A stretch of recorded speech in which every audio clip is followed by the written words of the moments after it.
2 Samuel 11:2.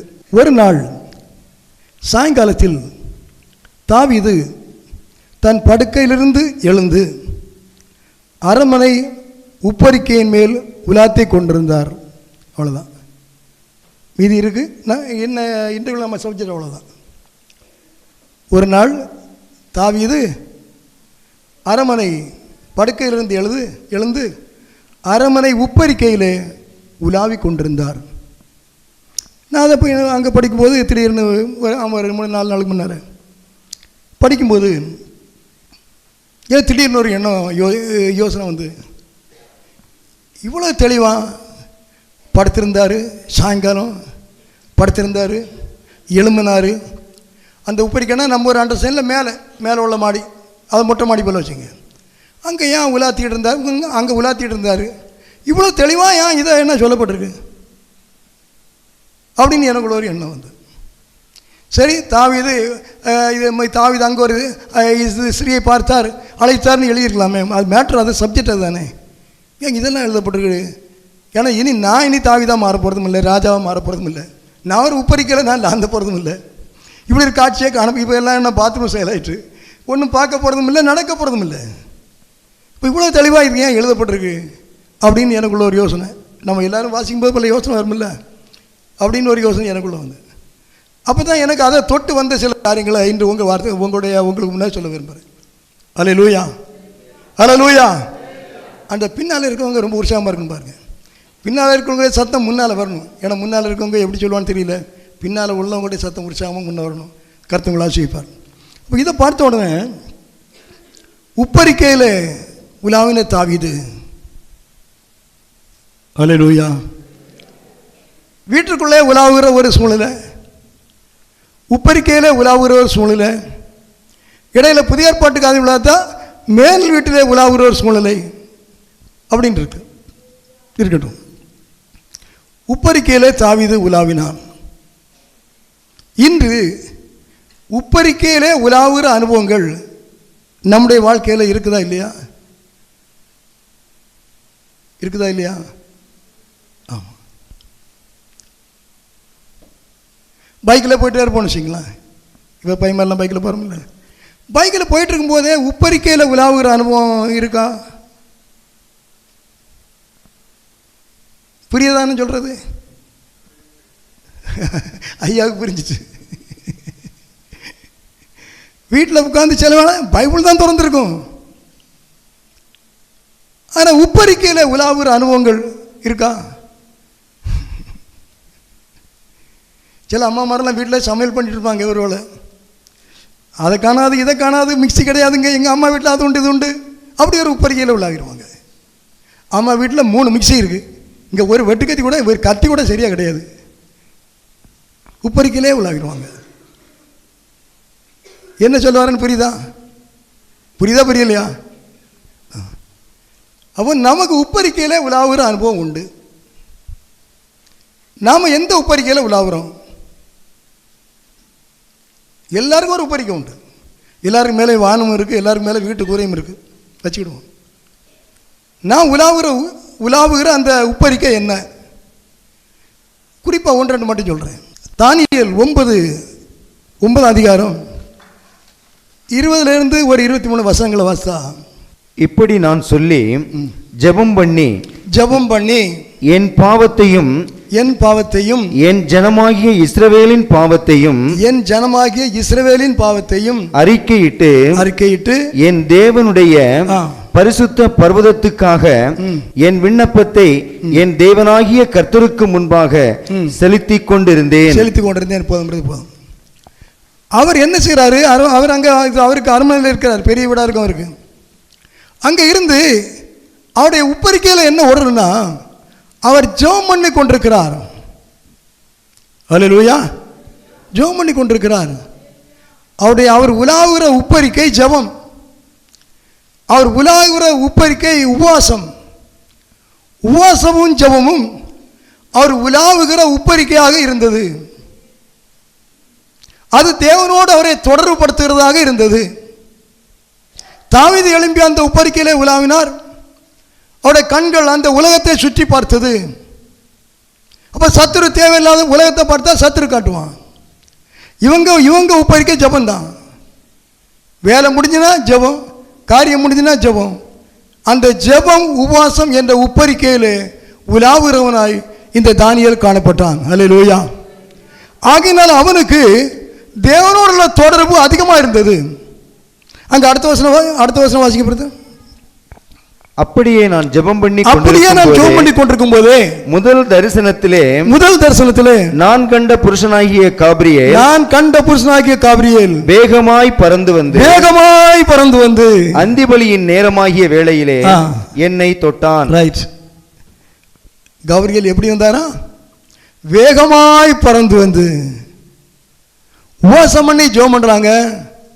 தூதன் பறந்து வந்தான் போதுமே, வேகமாய் பறந்து வந்தான். இவ்வளோ அழகாக எழுதப்பட்டிருக்கு பார்த்தீங்களா? ஜெபத்திற்கு வேகமாய் பறந்து வருகிற தூதன், நம்முடைய வேண்டுதலுக்கு வேகமாய் பறந்து வருகிற கர்த்தர். அவனுடைய அவன் உலாவின உப்பரிக்கை ஜெபம், உபவாசம். அவன் எங்கே இருந்தாலும் அதுதாங்க ஓடிடும். அவன் வேலை அரண்மனையில் வேலை இருக்கா, வேலையை கரெக்டாக செய்வான், அங்கே ஓடாது.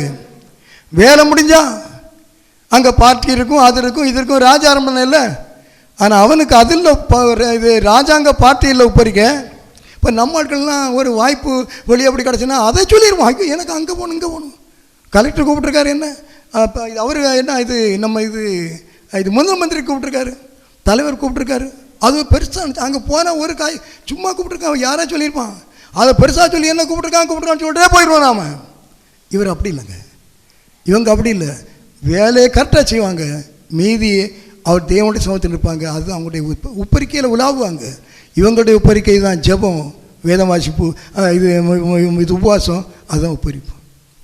நம்முடைய உப்பரிக்கையில் என்ன நடந்துட்டுருக்கு?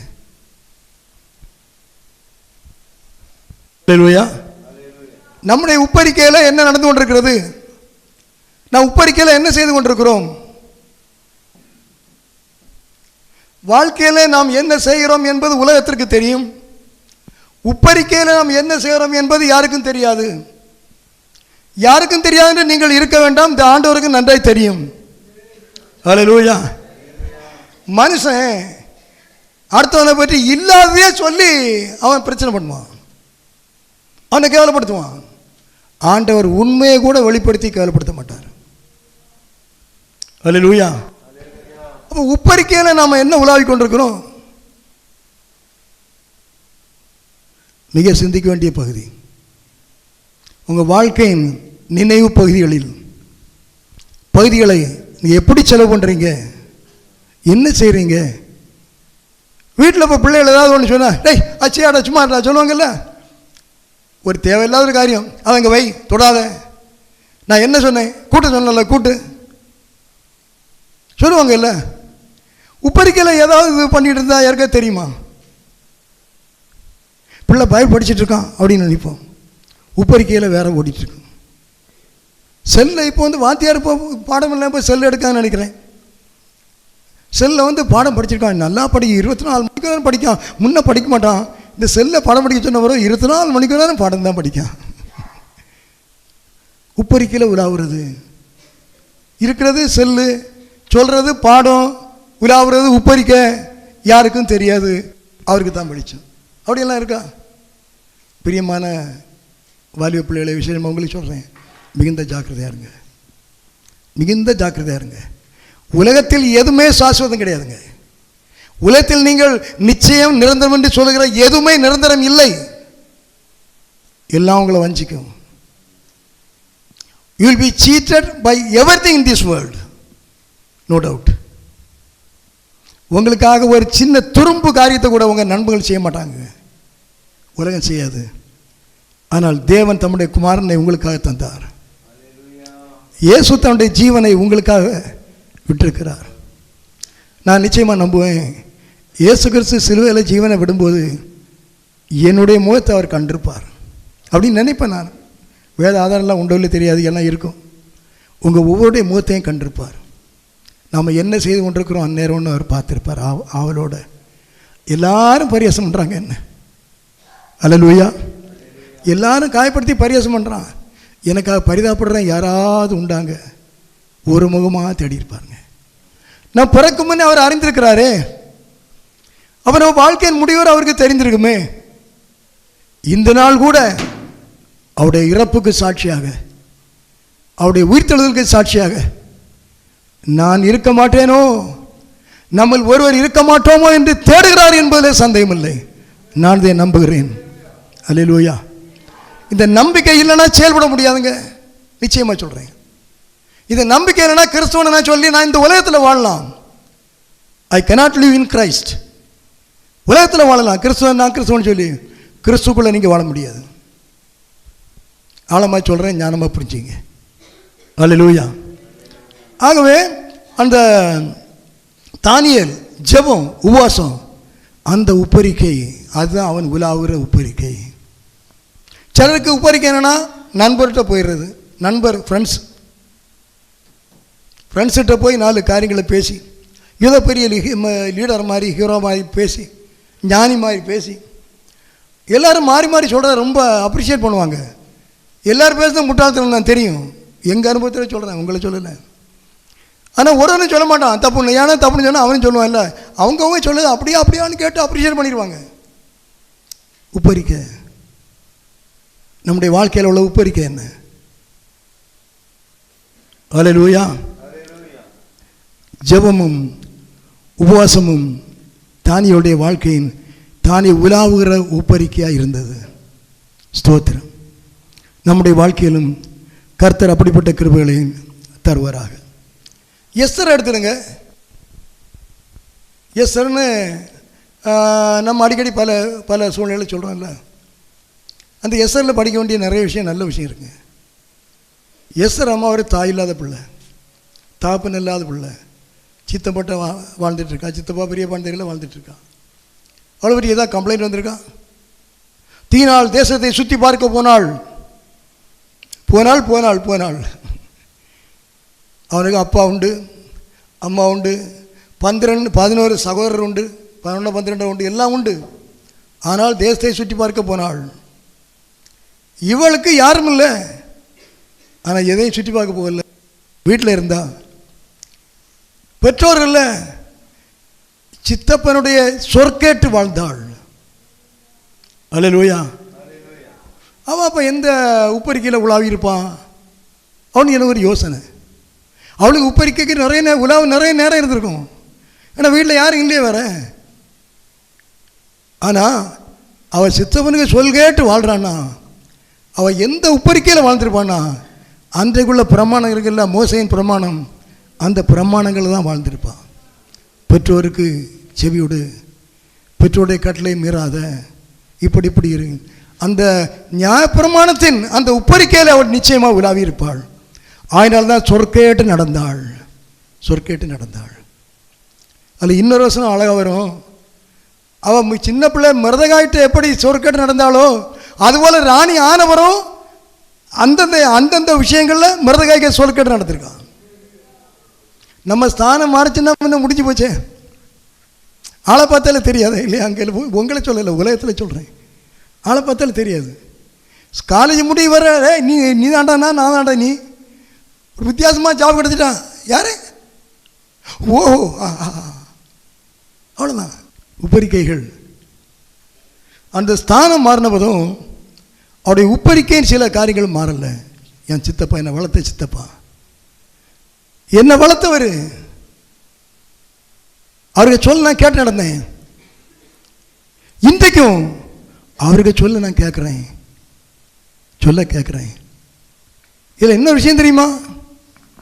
எஸ்தரை பற்றி மட்டும் ரொம்ப சொல் கேட்டு நடந்தா அப்படி இப்படி நான் சொல்லக்கூடாது. சித்தப்பன் கரெக்டாக வளர்த்திருக்காங்க, அதை நான் பேச மாட்டோம்.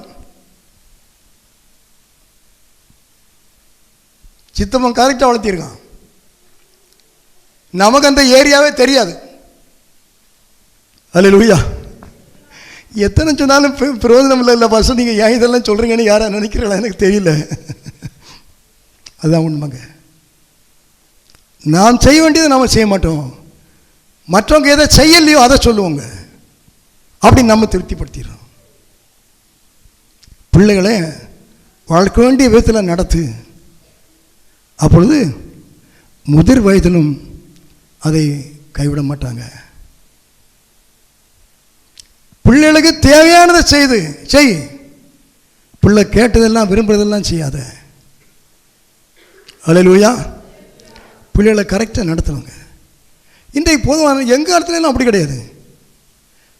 மோகன் கலெக்டர்னாலும் தாப்பன்ற வாழை உட்காரல அப்படி தான் சொல்லுவான். சார் வாங்க உட்காருங்கன்னு அப்போ சொல்ல மாட்டான் மோகனை. கலெக்டர் ஆகிட்டானோ அன்னைக்குள்ள நிலைமையை சொல்கிறேன். யார் வீட்டு நிலைமையில் எல்லார் வீட்டு நிலைமையும் நமக்கு அப்படி பெரிய ஆளும் கிடையாது. கலெக்டர் ஆகிட்டாலும் அவன் வீட்டுக்கு வந்தால் மோகன் தாங்க.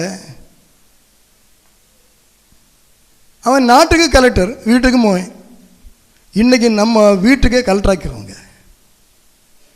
சார் வாங்க, 4 பேர் கூட சேர்ந்து போனா மோகனை கூப்பிடணும்னா இன்னைக்கு தாப்பன் சொல்கிறான் கலெக்டர் சாரை கூப்பிடுங்க. புரியுதா? புரியலையா? மகனை கூப்பிடணும். அன்றைக்கு இளையங்க வான்னு சொல்லுவான். அப்பா பிள்ளைய ஒழுங்காக வளர்த்தின பொறுப்புள்ள அப்பா. இன்னைக்கு சொல்கிறான் கூட கிட்ட இது கலெக்டர் சாரை கூப்பிடுங்க. கூட உள்ள ஆள்கிட்ட இன்னொரு ஆள் நிற்கான்னு வச்சுங்க, கொஞ்சம் அவர் தள்ளி நிற்காரு. அப்போ பேர் சொல்லியும் கூப்பிட மாட்டான். கலெக்டர் சாரை கூப்பிடுங்கன்னு அடுத்தவட்ட சொல்கிறான். அதாங்க இன்னுக்குள்ள நிலைமை. அல்லேலூயா. பின்ன போதா குறைக்கு ஒரு வேலை வெட்டி கிடச்சிட்டா, உங்களை சொல்லலை, ஜென்ரலாக சொல்கிறேன். நீங்கள் சில காரியங்களை புரிஞ்சுக்கலாம், உங்களுக்கு ஏற்றதாக இருக்கும். வேலை வெட்டி கிடச்சிட்டா அவ்வளவுதான். இந்த ஊரில் என் மோனை போல யாரும் கிடையாதுங்க. கொஞ்சம் ஞானமாக புரிஞ்சுங்க, தப்பாக இருந்து விட்டுருங்க. எல்லாம் நான் சொல்ல எல்லாரும் சரியாக இருக்காது, சரியாக இருக்கணுங்க எடுத்துங்க, அவ்வளோதான்.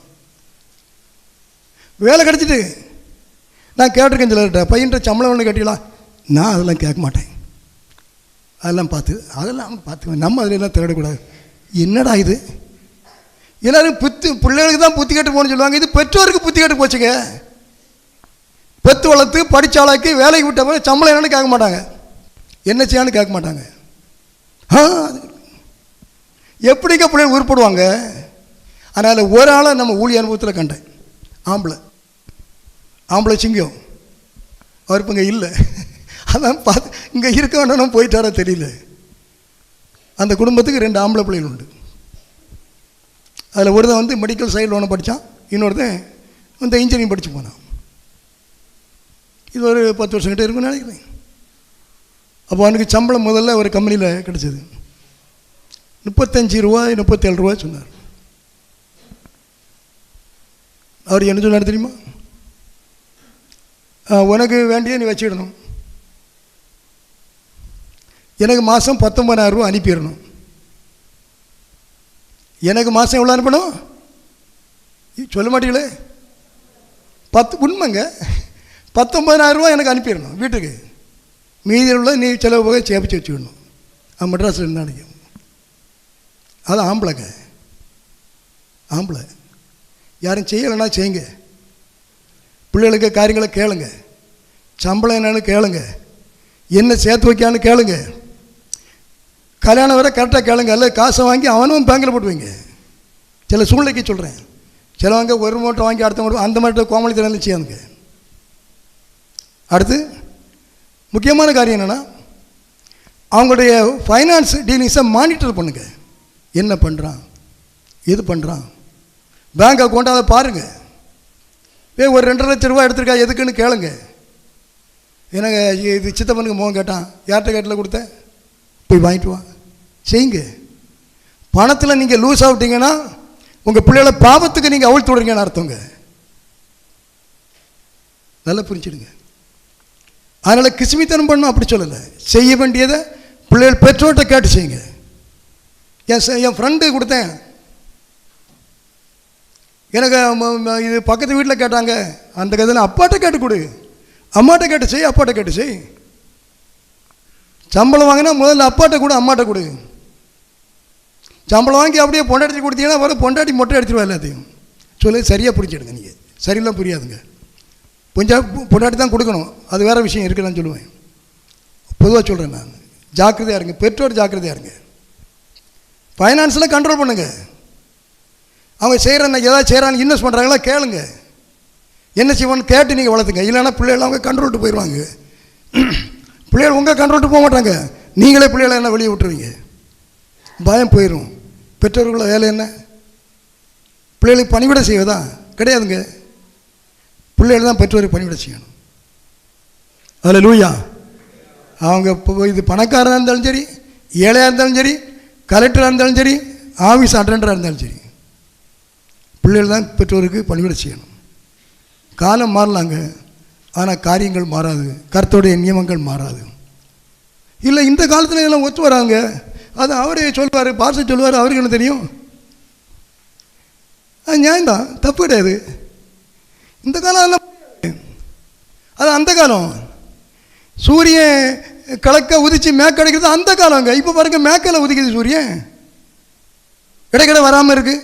அந்த காலம் அப்படி தான், இடைக்கடை சூரியன் வராது. அப்படியா இருக்குது? மனுஷனை தவிர பாக்கி எல்லாமே சரியாக தான் இருக்குங்க. கெட்டு போனது இந்த இது புத்தியை கொடுத்த மனுஷன் மட்டும்தான்.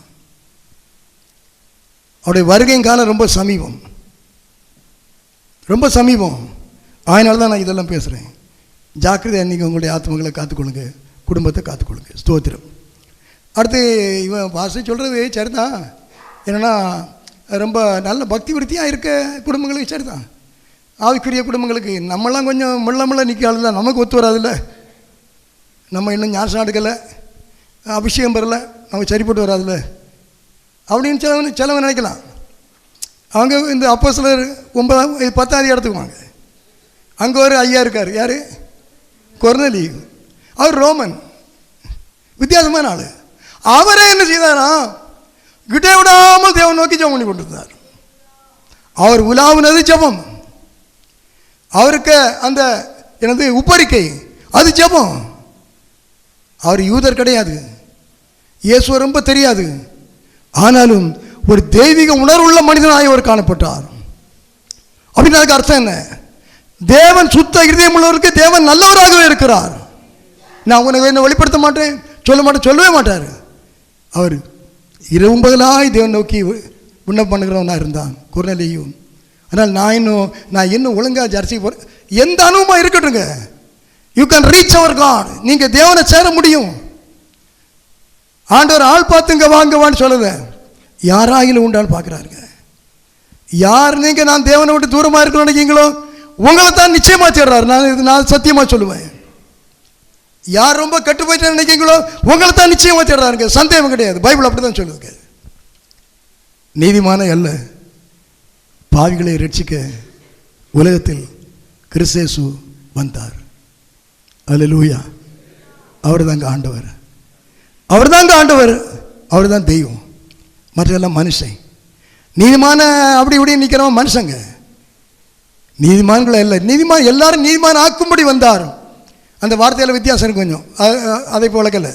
ஆனால் நீதிமான்களை அல்ல, நீங்கள் நினைக்கிற நீதிமான்களை அல்ல, பாவிகளையே நான் ரட்சிக்க வந்தேன். அல்லேலூயா. அதை நினச்சி பாருங்க. இந்த வார்த்தையின்படி இல்லைன்னா நம்மெல்லாம் இன்றைக்கி எங்கே இருப்போங்க? நீங்களாம் இருப்பீங்க, ஒருவேளை நான் இருக்க மாட்டேன். அல்லேலூயா. அந்த கொர்நேலியுடைய அந்த இது உப்பரிக்கை ஜெபம், தான தர்மம். அன்னையுடைய உப்பரிக்கை எவனை ஏமாற்றலாம், எவனை கொள்ளடிக்கலாம், எங்கே பிடுங்கலாம் வைக்கலாம். கொர்நேலிக்கு நீ ஒரு அந்த உப்பரிக்கை தான தர்மம் எவனுக்கு கொடுக்கலாம், யாருக்கு கொடுக்கலாம், என்ன செய்யலாம், தேவை உள்ளவன் யார் இருக்கா, உப்பரிக்கை. அல்லேலூயா. அடுத்து பாருங்க, நம்ம 1 சாமுவேல் 18ஆம் இடத்துல பார்த்தீங்கன்னா 1 சாமுவேல் 18 அந்தக்குள்ள சூழ்நிலையை வச்சு அவங்க ஒரு பாட்டு படித்தாங்க.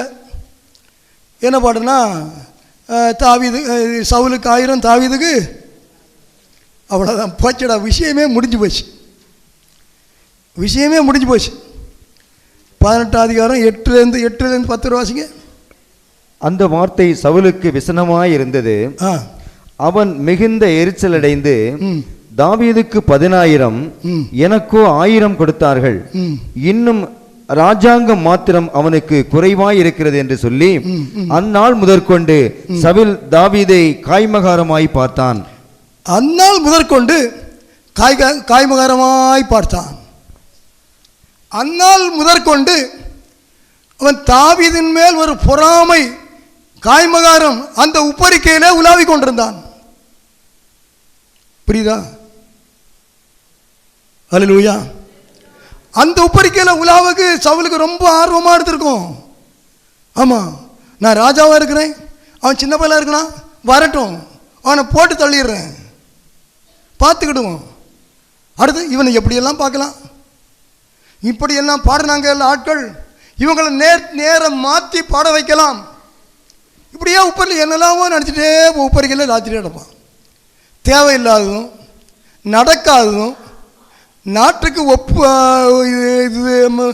நாட்டு நடப்புக்கு உள்ளாகாதுமான அநேக உப்பரிக்கை அனுபவங்கள். தன்னைத்தானுக்கு அது பிரியமாக இருக்கும். தன்னுடைய ஏன்னா உள்ள சாத்தான் இருக்க பார்த்துங்க, அந்த சாத்தானுக்கு அது பிரியமாக இருக்கும். யாரையும் அடிக்கிறது போல், குத்துறது போல், கொல்றது போல், மறைக்கிறது போல் ரொம்ப நல்லா இருக்கும். அப்படிப்பட்ட உப்பரிக்கையில் அவனுக்கு சவுலுக்கு உப்பரிக்கையெல்லாம் அதான் தாவீதை என்ன செய்யணும், காய்மகாரம், பொறாமை.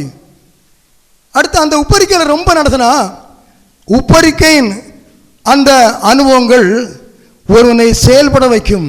ஜாக்கிரதை. தாவீதை செயல்பட வச்சிட்டில்ல. இவர் என்னானாரு, ராஜா. எவ்வளோ நல்ல மனுஷங்க சவுல், நல்ல மனுஷங்க சவுல். ஆனால் ஜாக்கிரதையாக இல்லாட்டு எந்த நல்ல மனுஷங்களும் துவங்கிடுவாங்க. ரொம்ப அருமையான பையன் தாவீது. இளம் பருவத்தில் அவருடைய வாழ்க்கையின் படிகளை பார்த்தா அப்படி இருக்கும். ஆனால் அடுத்து இந்த தாவீதை எப்படி கொள்ளலாம், எவ்வளோ ஈனமான ஒரு காரியம் பார்த்தீங்களா. பெலிஸ்தியனையும் அம்மோனி எல்லாரும் எதிர்க்க வேண்டிய அந்த ராஜா தனக்கு உயிரை கொடுத்து உதவியான் என்ற ஒருவனை கொல்லும்படி அவன் தேசத்தையே விட்டு அவன் அங்கே அலைந்து கொண்டிருக்கிறான் காட்டுக்குள்ள. உப்பரிக்கையின் அனுபவங்கள் மெச்சூர் ஆகும்போது, வலுப்பெறும்போது அது அவனை செயலாக்க அவனை நிர்பந்தித்து விடும். ஆகவே உப்பரிக்கையின் அனுபவங்களை குறித்து நீங்கள் ஜாக்கிரதையா இருங்கள். அல்லேலூயா. ஆலயத்தை குறித்து, ஆலயத்தின் காரியங்கள் உங்களுடைய உப்பரிக்கையின் அனுபவங்களாக இருக்குமானால் ஆலயத்தில் உங்களை ஈடுபட வைக்கிறவர்களாக அது மாற்றும். ஊழியத்தின் சில பகுதிகள் உங்களுடைய உப்பரிக்கையின் காரியமாக இருக்குமானால் அது உங்களை ஊழியத்தில் உட்படுத்துகிற ஒரு காரியங்களாக மாற்றும். அல்லது உங்களுடைய இருதயம், உங்களுடைய சிந்தை எந்த உப்பரிக்கையில் உலாவுகிறதோ அதை வெளிப்படுத்துகிற ஒரு கல்வி பாத்திரமாய் உங்களை சாத்தான் மாற்றி போடுவான். அந்த தாவீதையே கொல்லணும்னு அப்படி நடத்திட்டான் பாருங்க. உப்பரிக்கையின் வித்தியாசமான அனுபவங்கள், காய்மகாரம், விரோதம், ஸ்தோத்திரம், இதெல்லாம் கர்த்தர் பார்த்துட்டு இருந்தார். உப்பரிக்கை அதுக்கு எல்லையே கிடையாது. உப்பரிக்கையின் அனுபவங்களுக்கு எல்லை கிடையாது. நான் திடீர்னு ஒரு ராஜா ஆயிடலாம். ராஜா நான் எப்படி நாடு நடத்துறது அப்படி ஆயிடலாம். அடுத்து நான் என்ன சொல்கிறது, ஒரு போர் வீரன், ஒரு பெரிய ஒரு போரில் உள்ள ஒரு ஆர்மி சீஃப் ஆயிடலாம். அடுத்து ஒரு ஊரில் ஒரு பெரிய பலசாலி ஆயிடலாம், ஊரை அடிக்கிற பலசாலி, இப்படியெல்லாம் உப்பரிக்கவர். ஆண்டவர் பார்த்தாரு, இந்த உப்பரிக்கையின் அனுபவங்களை அடித்து நொறுக்க ஒரு மேல் வீட்டறையின் அனுபவம் வேண்டும் என்று ஆண்டவர் தீர்மானித்தார். சும்மா சொல்கிறேன். அல்லேலூயா. சாத்தான் அந்த உப்பரிக்கையில் எல்லாரையும் உலாத்தி தட்டிட்டு ஏசமாட்டே வந்துட்டான். தேவாலயத்தில் உப்பரிக்கை. ஏன்னா அவர்கிட்ட மற்றபடி அதை பாருங்க இதை பாருங்கன்னு சொன்னால் அவர் போயான்னு சொல்லிடுவார். சாப்பாடே வேண்டான்னு சொல்கிறாருல்ல, வேற என்ன சொல்கிறது.